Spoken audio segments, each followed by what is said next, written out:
Chapter 11. Anne's Impressions of Sunday School. "Well, how do you like them?" said Marilla. Anne was standing in the gable room, looking solemnly at 3 new dresses spread out on the bed. One was of snuffy-colored gingham, which Marilla had been tempted to buy from a peddler the preceding summer because it looked so serviceable. One was of black and white checkered sateen, which she had picked up at a bargain counter in the winter, and one was a stiff print of an ugly blue shade which she had purchased that week at a Carmody store. She had made them up herself, and they were all made alike, plain skirts fulled tightly to plain waists, with sleeves as plain as waist and skirt, and tight as sleeves could be. "I'll imagine that I like them," said Anne soberly. "I don't want you to imagine it," said Marilla, offended. "Oh, I can see you don't like the dresses. What is the matter with them? Aren't they neat and clean and new?" "Yes." "Then why don't you like them?" They're not pretty," said Anne reluctantly. "Pretty!" Marilla sniffed. "I didn't trouble my head about getting pretty dresses for you. I don't believe in pampering vanity, Anne, I'll tell you that right off. Those dresses are good, sensible, serviceable dresses, without any frills or furbelows about them, and they're all you'll get this summer. The brown gingham and the blue print will do you for school when you begin to go. The sateen is for church and Sunday school. I'll expect you to keep them neat and clean and not to tear them. I should think you'd be grateful to get most anything after those skimpy, wincey things you've been wearing." "Oh, I am grateful," protested Anne. "But I'd be ever so much gratefuller if you'd made just one of them with puffed sleeves. Puffed sleeves are so fashionable now. It would give me such a thrill, Marilla, just to wear a dress with puffed sleeves." "Well, you'll have to do without your thrill. I hadn't any material to waste on puffed sleeves. I think they're ridiculous-looking things anyhow. I prefer the plain, sensible ones." "But I'd rather look ridiculous when everybody else does than plain and sensible all by myself," persisted Anne mournfully. "Trust you for that. Well, hang those dresses carefully up in your closet, and then sit down and learn the Sunday school lesson. I got a quarterly from Mr. Bell for you, and you'll go to Sunday school tomorrow," said Marilla, disappearing downstairs in high dudgeon. Anne clasped her hands and looked at the dresses. "I did hope there would be a white one with puffed sleeves," she whispered disconsolately. "I prayed for one, but I didn't much expect it on that account. I didn't suppose God would have time to bother about a little orphan girl's dress. I knew I'd just have to depend on Marilla for it. Well, fortunately I can imagine that one of them is of snow-white muslin, with lovely lace frills and 3 puffed sleeves." The next morning, warnings of a sick headache prevented Marilla from going to Sunday school with Anne. "You'll have to go down and call for Mrs. Lynde, Anne," she said. "She'll see that you get into the right class. Now mind you behave yourself properly. Stay to preaching afterwards, and ask Mrs. Lynde to show you our pew. Here's a cent for collection. Don't stare at people, and don't fidget. I shall expect you to tell me the text when you come home." Anne started off irreproachably, arrayed in the stiff black and white sateen, which, while decent as regards length and certainly not open to the charge of skimpiness, contrived to emphasize every corner and angle of her thin figure. Her hat was a little, flat, glossy new sailor, the extreme plainness of which had likewise much disappointed Anne, who had permitted herself secret visions of ribbon and flowers. The latter, however, were supplied before Anne reached the main road, for being confronted halfway down the lane with a golden frenzy of wind-stirred buttercups and a glory of wild roses, Anne promptly and liberally garlanded her hat with a heavy wreath of them.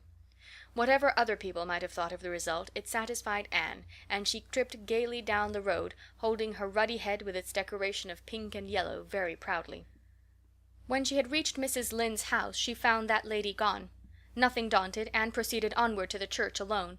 In the porch she found a crowd of little girls, all more or less gaily attired in whites and blues and pinks, and all staring with curious eyes at this stranger in their midst, with her extraordinary head adornment. Avonlea little girls had already heard queer stories about Anne. Mrs. Lynde said she had an awful temper. Jerry Butte, the hired boy at Green Gables, said she talked all the time to herself or to the trees and flowers like a crazy girl. They looked at her and whispered to each other behind their quarterlies. Nobody made any friendly advances, then or later on when the opening exercises were over, and Anne found herself in Miss Rogerson's class. Miss Rogerson was a middle-aged lady who had taught a Sunday school class for 20 years. Her method of teaching was to ask the printed questions from the quarterly and look sternly over its edge at the particular little girl she thought ought to answer the question. She looked very often at Anne, and Anne, thanks to Marilla's drilling, answered promptly, but it may be questioned if she understood very much about either question or answer. She did not think she liked Miss Rogerson, and she felt very miserable. Every other little girl in the class had puffed sleeves. Anne felt that life was really not worth living without puffed sleeves. "Well, how did you like Sunday school?" Marilla wanted to know when Anne came home.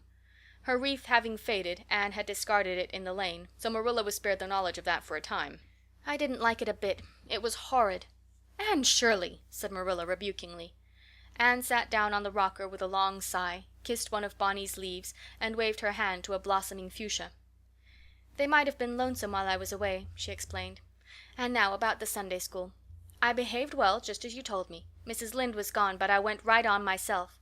I went into the church with a lot of other little girls, and I sat in the corner of a pew by the window while the opening exercises went on.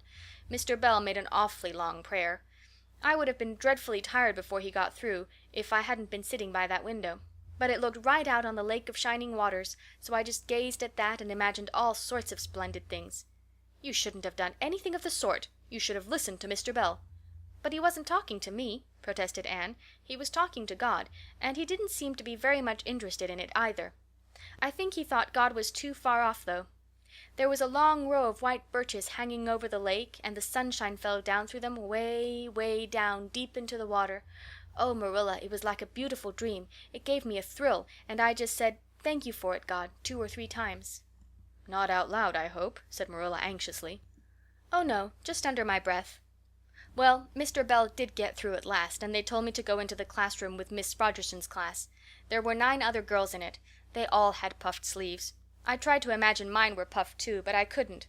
Why couldn't I? It was as easy as could be to imagine they were puffed when I was alone in the east gable, but it was awfully hard there among the others who had really, truly puffs."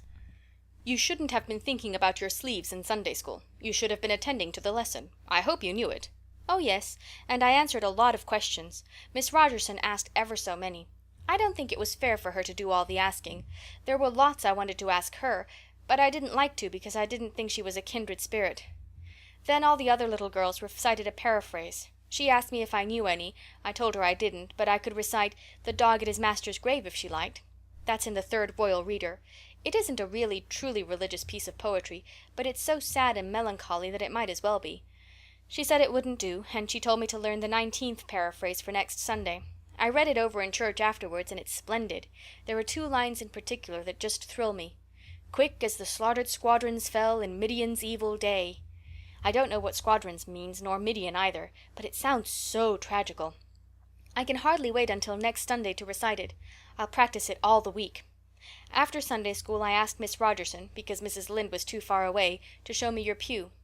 I sat just as still as I could, and the text was Revelation's 3rd chapter, 2nd and 3rd verses. It was a very long text. If I was a minister, I'd pick the short, snappy ones. The sermon was awfully long, too. I suppose the minister had to match it to the text. I didn't think he was a bit interesting. The trouble with him seems to be that he hasn't enough imagination. I didn't listen to him very much. I just let my thoughts run, and I thought of the most surprising things." Marilla felt helplessly that all this should be sternly reproved, but she was hampered by the undeniable fact that some of the things Anne had said, especially about the minister's sermons and Mr. Bell's prayers, were what she herself had really thought, deep down in her heart, for years, but had never given expression to. It almost seemed to her that those secret, unuttered, critical thoughts had suddenly taken visible and accusing shape and form in the person of this outspoken morsel of neglected humanity.